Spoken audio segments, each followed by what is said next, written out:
예수님께 붙잡힌 사람이 있습니다. 그는 자기를 붙잡은 그분을 위해서 평생을 살아갑니다. 그는 살면서 무엇을 추구하는지가 매우 선명하고 무엇을 위해 사는지가 매우 선명했습니다.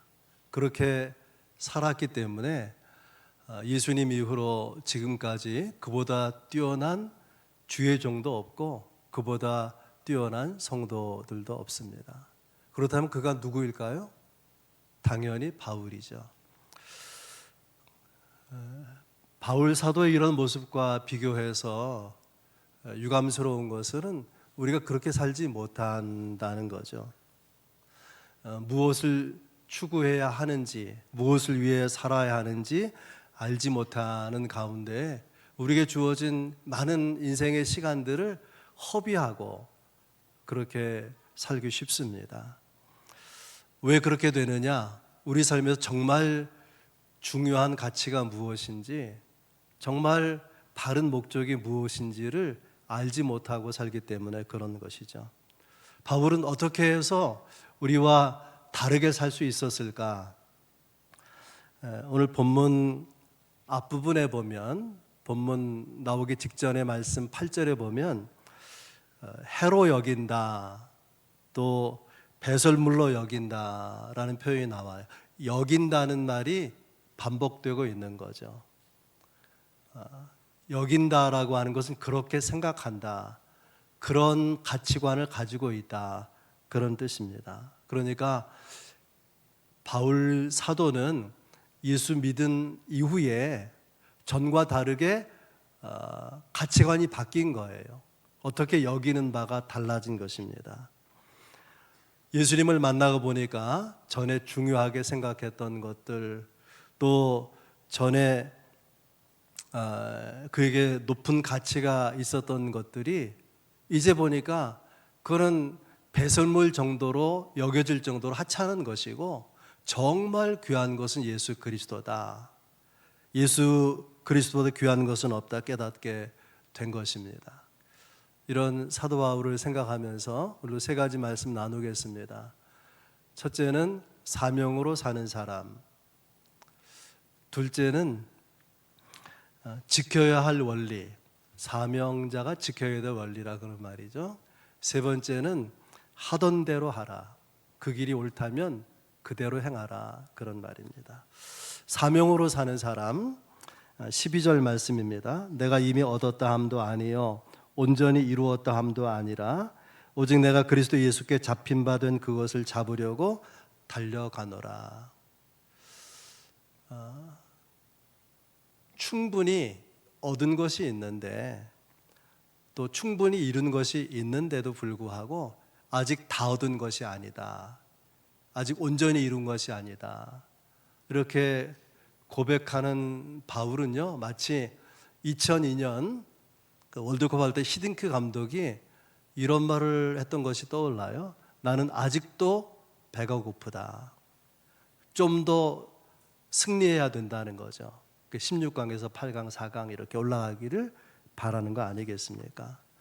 사도 바울은 그의 서신 가운데서 우리에게 나는 자족할 줄 안다, 범사에 감사하라, 그렇게 말했던 사람인데, 여기서는요, 아직 다 얻은 것이 아니다, 온전히 이룬 것이 아니다, 배고파하는 바울의 모습을 보게 됩니다. 배고픈 사람이 먹을 것을 갈망하는 것처럼 강렬한 갈망을 가지고 사명의 완성과 목표를 향해서 달려간다고 말을 하고 있습니다. 오늘 본문에 보면 달려간다는 말이 두 번 나와요. 12절에 잡으려고 달려가노라, 14절에 부름의 상을 향하여 달려가노라. 이 달려간다는 원어 디오커는요, 어떤 다름질인가 하면은 사냥개가 먹이를 발견하고 사냥감을 발견하고 전력 질주하는 다름질을 말하는 것입니다. 바울은 사명을 향해서 전력 질주한다는 거예요. 그렇다면 바울의 사명은 무엇인가?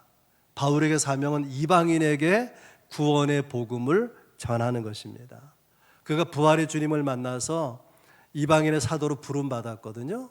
그리고 30년쯤 지났어요. 30대 초반에 부름받아서 60대 초반에 나이가 됐습니다.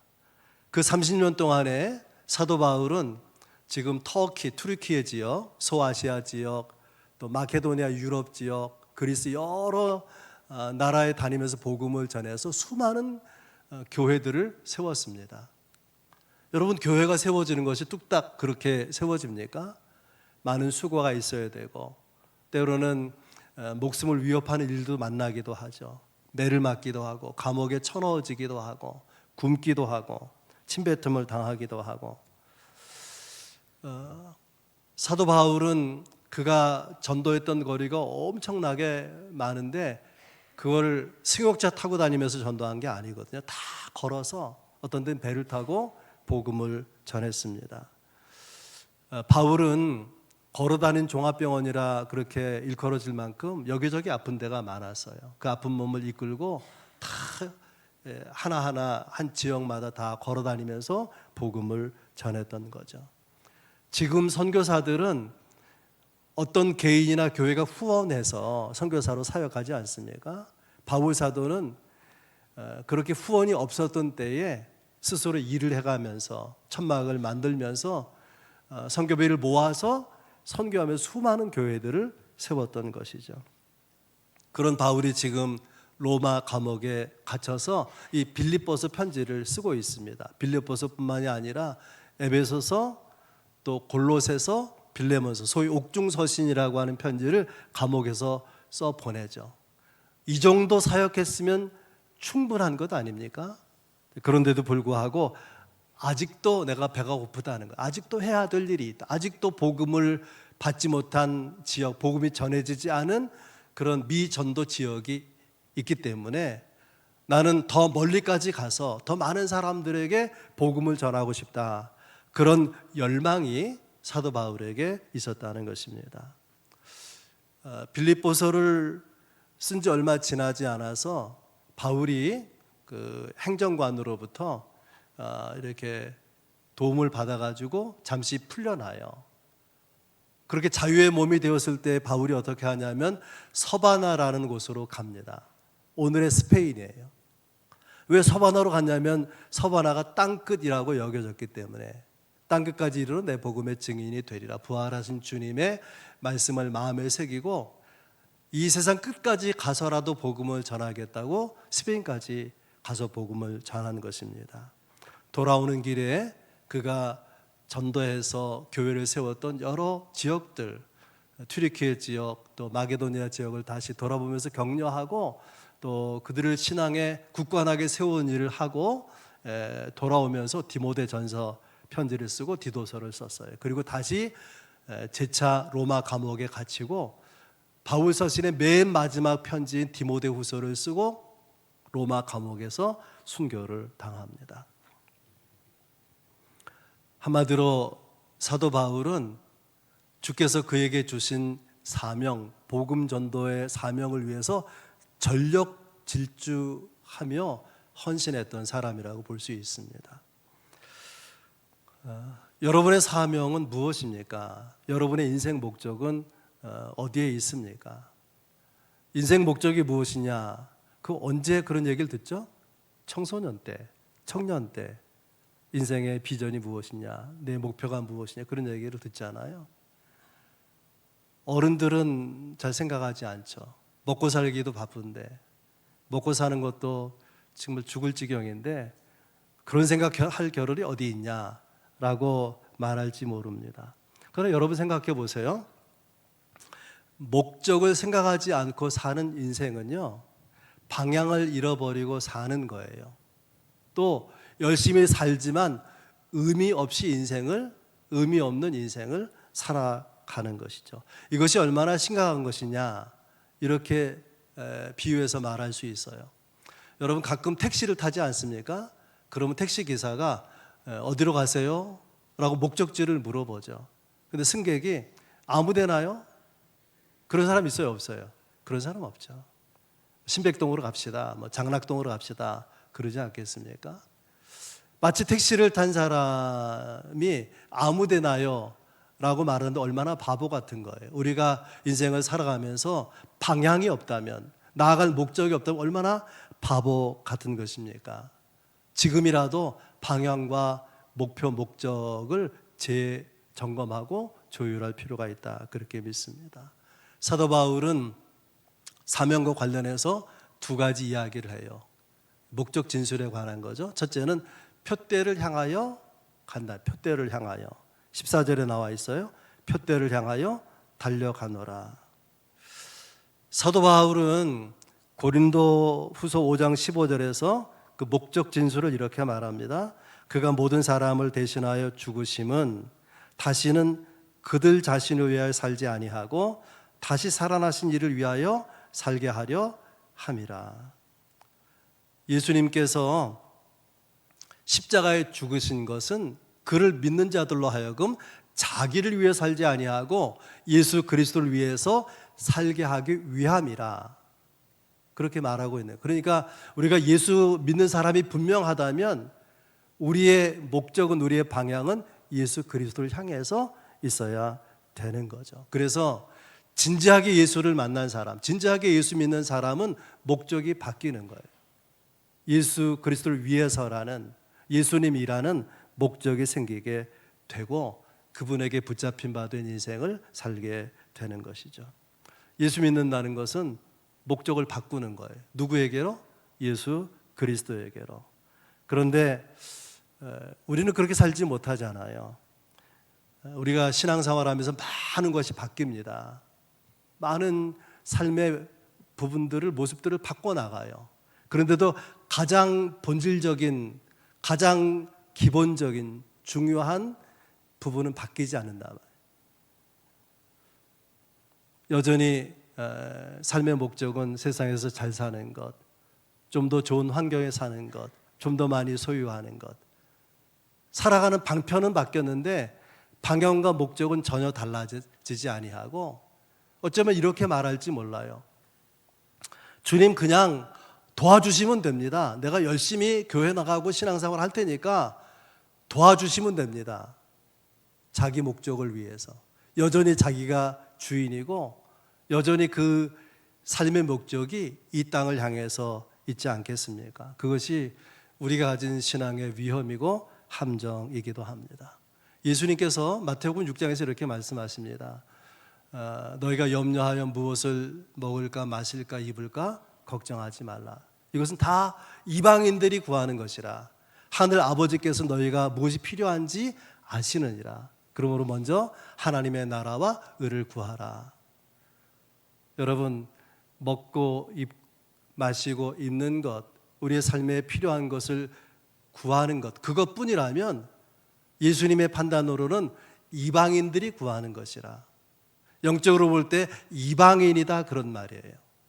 여러분은 영적으로 볼 때 이방인입니까? 아니면 하나님의 나라 백성입니까? 왜 우리는 그리스도이면서도, 하나님의 백성이면서도 세상의 방법을 포기하지 못하고 세상의 유익을 쫓아서만 삶을 살아가게 되는 걸까요? 목적이 바뀌지 않아서 그래요.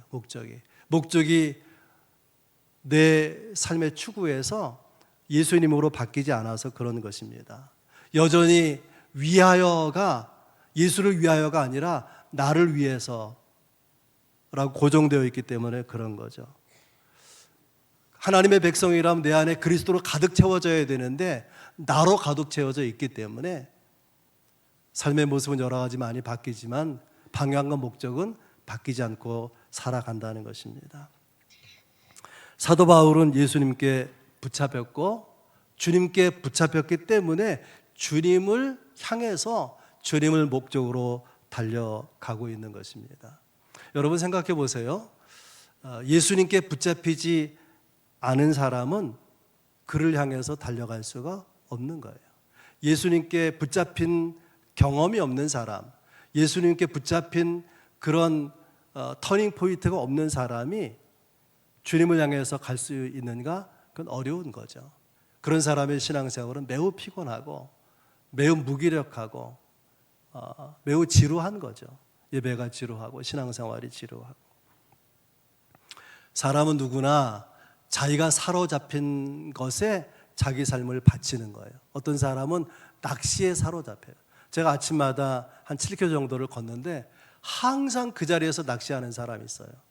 여기가 바다도 아니고 깊은 강도 아니고 그런데 여기 장평천 별로 물도 이렇게 깨끗해 보이지 않는 거기서 매일 그 자리에서 낚시하는 사람. 그 사람은 거기에 붙잡힌 거예요. 거기에 자기의 시간, 에너지를 다 쏟아붓고 있는 것입니다. 여러분은 무엇을 갈망합니까? 어디에 사로잡혀서 사십니까? 여러분의 인생을 어디에 헌신하고 계십니까? 바울은 표대를 향해서, 그 목적을 향해서 삶을 쏟아붓고 있다, 그렇게 말하는 거죠. 두 번째 사명과 관련해서 바울은 부름의 상이라는 특별한 표현을 사용합니다. 그런데 표대를 향해서, 부름의 상을 향해서 어떻게 한다고 말하죠? 달려간다는 거예요. 걸어가면 안 됩니까?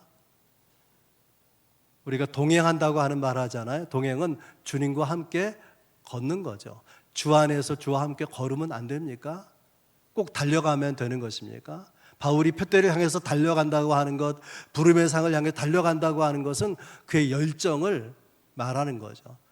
열망을 말하는 거예요. 그러면 그렇게 열정과 열망을 가지고 바라보는 바울의 시선 저 끝에는 도대체 뭐가 있는 걸까요? 도대체 뭐가 있길래 그렇게 달려가는 열정을 가지고 사는 것입니까?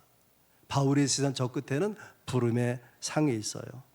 하나님이 위에서 부르신 부름의 상을 위하여 달려가나라. 고린도전서 9장 24절 말씀입니다.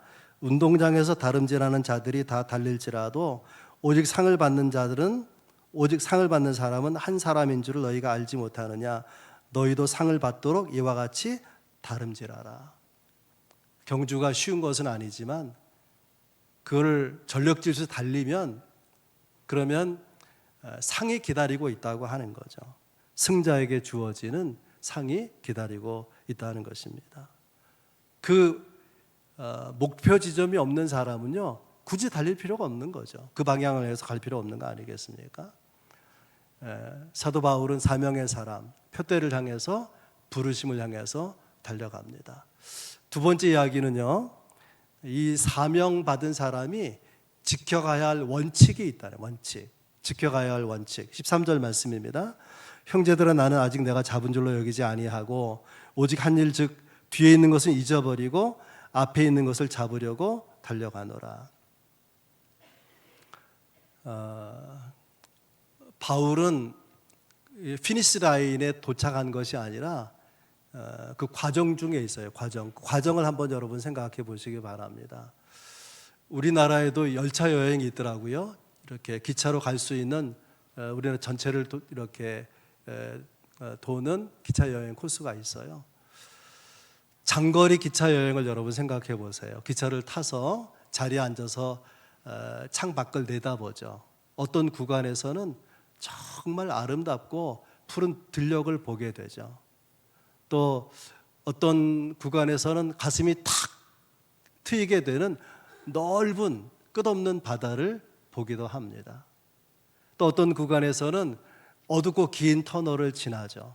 어떤 구간은 그 기차가 이렇게 선로 달려가는 그 지점이 어디냐면 강 위 다리를 지나가거나 바다 위에 다리를 지나가죠.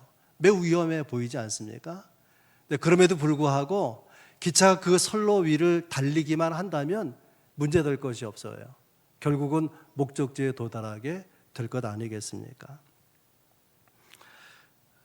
바울은 저 표대를 향해서, 부름의 상을 향해서 마치 장거리 기차를 타고 가는 것처럼 나아가고 있는데 두 가지 절대 필요한 그 원리가 있다는 거예요. 첫째는 잊어버리라. 뒤에 있는 것, 과거를 말하죠. 과거를 잊어버리라는 거예요. 사람은 과거의 두 가지 기억을 가지고 있어요. 하나는 아름다운 자랑스러운 과거, 또 하나는 지워버리고 싶은 실패한 과거를 가지고 있습니다. 자기가 잘한 것에 대해서, 자랑스러운 것에 대해서는 시간이 길어지죠. 그 과거 이야기를 하는 시간이. 잘못한 것, 실수나 실패에 대해서는 대부분의 사람들이 그런 과거를 변명합니다. 근데 중요한 것은요, 과거를 잊어버리기가 힘들다고 하는 거예요. 자랑스러운 과거도, 부끄러운 과거도 잊어버리는 것이 쉽지 않다는 거예요. 우리가 기뻤던 즐거웠던 시간도 우리가 기억하지만은 상처와 아픔이 되었던 시간도 쉽게 잊혀지지 않고 계속 기억에 남아있게 되죠. 그러면 어떻게 되느냐? 내 발목을 잡는 거예요. 앞을 향해 나아가지 못하게 되는 것입니다. 사도 바울의 과거 가운데 굉장히 자랑스러운 기억이 있어요. 자랑스러운 과거.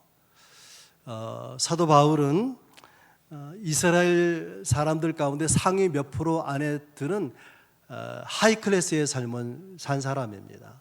여러 가지 많이 있지만 생각해 보면 바울은요, 내가 바리새인이다 이렇게 강조하는데요. 바리새인. 유대인 가운데 바리새인이 7,000명 정도 있다 그래요. 서울대 학부생이 16,000명 정도 되고요. 재학생 가운데 재학생, 대학원생, 박사학 과정까지 해서 12,000명 좀 넘어요. 그러니까 재학생, 대학생, 대학원생이 서울대에 29,000명이 있다는 거예요. 7,000명보다 많죠. 그러니까 유대인 전체에서 바리새인 7,000명은 작은. 근데 바울은 나는 그냥 바리새인이 아니라 바리새인 중에 바리새인. The best of the best라 그런 말이에요. 그런가 하면 그런 로마 시민권을 가지고 있어요. 특권층이죠. 로마 시민권 돈 주고 살 정도로 귀하거든요. 특권층의 사람. 또 가말리엘이라고 한 최고의 석학 밑에 수석 입학 졸업한 수재입니다. 그리고 이스라엘 백성들이 생명처럼 소중히 여긴 율법에 대해서 누구보다 탁월한 이해를 가지고 있고 율법의 열심인 사람이었다라고 바울이 자랑스럽게 생각했어요. 말하자면 자랑하고 살았다 그런 말이죠. 그것을 다 잊어버리겠다는 거예요. 그런가 하면 바울에게 부끄러운 과거 기억이 있죠. 그전에는 그것이 잘하는 줄 알았는데 예수 믿고 구원받고 보니까 자기같이 못된 인간이 없는 거예요. 예수 믿는 사람 잡아들이고 교회를 허물고 스데반 죽이는 일에 적극 가담한 주동자 중에 한 사람이고, 그게 후회가 되는데요. 예수 믿고 이방인의 사도로 복음을 전하는데 이 사도 바울에 대해 사람들이 의심의 눈초리를 보내는 거예요. 저거 진짜 구원받은 사람일까? 한때 교회를 무너뜨리고 예수 믿는 사람 그렇게 박해한 사람인데 이제 받아들였다가 나중에 뒤통수 치면 어떡하지? 그래서 껄끄럽게 생각을 하는 것입니다. 그 불편하지만 그것도 다 잊어버리겠다고 하는 거예요. 왜 그러냐? 자랑스러운 과거든 또 부끄러운 과거든 거기에 내가 묶이면 앞을 향해 나아갈 수 없기 때문에 여러분 잊어버리는 훈련을 할 수 있길 바랍니다. 너무나 많은 사람들이 과거에 묶여 있다 말이죠. 지켜야 할 원칙 두 번째는 당연히 달려가라는 거예요. 미래를 향해서 14절입니다. 하나님이 위에서 부르신 부름의 상을 위하여 달려가노라. 이 달려가는데 부름의 상을 바라보고 달려가요. 근데 그 부름의 상은 위에서 부르신 그런 수식어가 있죠. 위에서 부르신, 사람들이 부르는 것이 아니고 세상에 부른 것이 아니라 위에서 부르신. 여러분 세상의 부름은요 어떤 때는 굉장히 커 보이고 굉장히 화려해 보일 수 있지만은 시간이 지나서 세월이 지나서 보면 그것은 공허한 거예요. 허전함으로 끝나기 쉬운 것입니다. 그러나 위에서 부르신 하나님의 부르심, 예수 그리스도의 부르심은 시작할 때는 초라해 보일지 모르지만은 지나고 보면 너무너무 존귀한 거죠. 왜냐하면 창조주 하나님이 구원의 그리스도가 할 일이 있어서 부르는 거예요. 심심해서 부른 게 아니라 할 일이 있어서 쓰시려고 부른 것이기 때문에 아무리 작아 보이는 부름도 귀하고 소중하다 그런 뜻입니다. 또 생각해 보면 모든 것이 부르심 가운데 있어요. 결혼도 부르심이고요. 직장도 부르심이고 여러분의 교회 안에서 신앙생활 하는 거 신앙생활 교회와 더불어 하는 거, 여기에도 주님의 부르심이 있습니다. 이 부름을요, 내가 선택한 것이라고 생각하면 내가 그만두면 되는 거죠. 내가 그것을 붙잡은 것이라면 내가 놓으면 되는 거예요. 그러나 바울은 이 부름은 위로부터의 부르심이라는 거예요. 이런 말입니다. 그래서 내 그 과정에서 내 삶이, 사역이 아무리 어려워도, 아무리 힘들고 고단해도 주님께서 끝났다라고 하기 전에는 끝난 것이 아니라는 거예요. 우리는 부르심에 순종하고 그분은 순종하는 우리를 통해서 주의 일을 완수하실 것입니다. 빌립보서 1장 6절에 이런 말씀이 있어요. 너희 안에서 착한 일을 시작하신 이가 그리스도 예수의 날까지 이루실 줄을 우리가 확신하노라. 그가 완주하도록 이끌어 가시는 거예요. 우리가 할 일은 꾸준히 가는 것입니다. 계속해서 가는 거예요. 위대한 사도 바울도요, 이렇게 순종해서 계속해서 가는 것이 쉽지 않았어요. 왜냐하면 안에 내적인 갈등이 있어요. 그래서 로마서 7장에서 이렇게 말합니다. 로마서 7장 19절. 내가 원하는 바 선은 행하지 아니하고 도리어 원하지 아니하는 바 악을 행하는도다. 21절. 선을 행하기 원하는 나에게 악이 함께 있는 것이라. 24절. 오호라 나는 곤고한 사람이라. 이 사망의 몸에서 누가 나를 건져낼 수 있는가. 그럼에도 불구하고 분명한 한 가지 사실 때문에 바울은 이 달려가는 경주를 완주할 수 있었습니다. 그것은 사명에 대한 자각이죠. 나는 무엇을 위해서 사는 것인지, 또 무엇을 주께서 내게 원하시는지를 분명하게 깨닫고 있었던, 다시 말하면 사명을 깨닫고 있었기 때문에 갈등도 중간에 있지만 결국 그 길을 완주할 수 있었다는 거예요. 마지막 여러분과 나누고 싶은 것은 제가 이 세 번째 제목을 하던 대로 하라. 우리 본문에는 16절에 그대로 행하라 이렇게 되어 있는데 하던 대로 하라 그렇게 정했는데요. 여기 두 가지 생각할 것이 있어요. 첫째는 하던 대로 그대로 하려면 생각을 바꿔야 돼요. 생각을. 15절 말씀에 그러므로 누구든지 우리 온전히 이룬 자들은 이렇게 생각할지니 그렇게 되어 있잖아요. 여기 우리는 바울을 말하는 것이 아니라 거짓 교사들, 거짓 선지자들, 스스로 자기들이 온전하다는 거예요. 온전히 이루었다고, 온전하다고 생각하는데 그렇게 착각하는 거죠. 이 거짓 교사들은 우리가 구원받는데 예수 믿는 거 중요하지만 율법도 지켜야 된다. 율법주의자죠. 율법주의자. 잘못 생각하고 있는 거예요. 그래서 바울이 그들에게 말하는 거예요. 15절에 너희는 이렇게 생각할지니 만일 어떤 일에 너희가 달리 생각하면 하나님이 이것도 너희에게 나타내시리라. 이 15절은요 그냥 읽으면 이해하기 어려운, 여러분이 백날 읽어도 이해하기 어려운 내용인데 이런 뜻이에요. 15절에 이렇게 생각할지니, 이 말은 거짓 교사들에게 너희가 이렇게 생각해 보라는 거예요. 그 다음에 달리 생각하면 너희가 다르게 생각해야 된다는 거예요. 그러면 하나님이 이것도 너희에게 나타내시리라. 바른 생각을 가진 사람, 생각을 바꾸어서 올바른 생각을 가진 사람이 보게 되는 것을 너희에게 나타내 줄 거다. 너희도 보게 될 거다. 그런 말이죠. 생각을 바꾸라는 말과 더불어서 이렇게 말하고 싶어요. 사도 바울이 이 빌립보서를 쓸 때 60대 초반이었어요. 나이가 60대 초반. 사람들은 그러잖아요. 저 사람 불혹의 나이다. 몇 살을 말하는 거죠? 40대를 말해요. 40세. 유혹에 흔들리지 않는다. 안 그런 것 같아요. 40대 유혹에 흔들린 사람 많더라고요. 아무튼 이 불혹, 유혹에 흔들리지 않는다는 것은 긍정적으로 말한 건데 부정적으로 말하면 나이가 40만 돼도 생각 안 바뀐다 그 말이에요.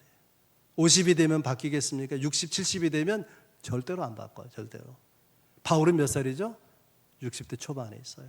그가 무슨 얘기를 하냐면 생각이 틀렸으면 바꿔야 된다는 거예요. 아무리 나이가 들어도, 아무리 오래 그렇게 해왔어도 잘못된 생각을 가지고 있으면 반드시 바꿔야 된다. 바꿔야만 하나님이 보여주시는 미래나 영적인 세계가 보여지게 되는 것이다 말하고 있는 거죠. 만약에 틀린 생각을 바꿨다면 16절에 오직 우리가 어디까지 이르렀든지 그대로 행할 것이라. 그 장거리 기차 여행할 때 늦게 출발한 사람은 이제 얼마 떠나지 못한 거죠. 그래서 가는 지점이 다 달라요.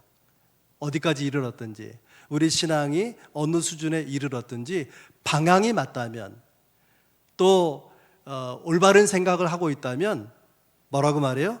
그대로 행할 것이라. 하던 대로 하라, 그런 말이죠.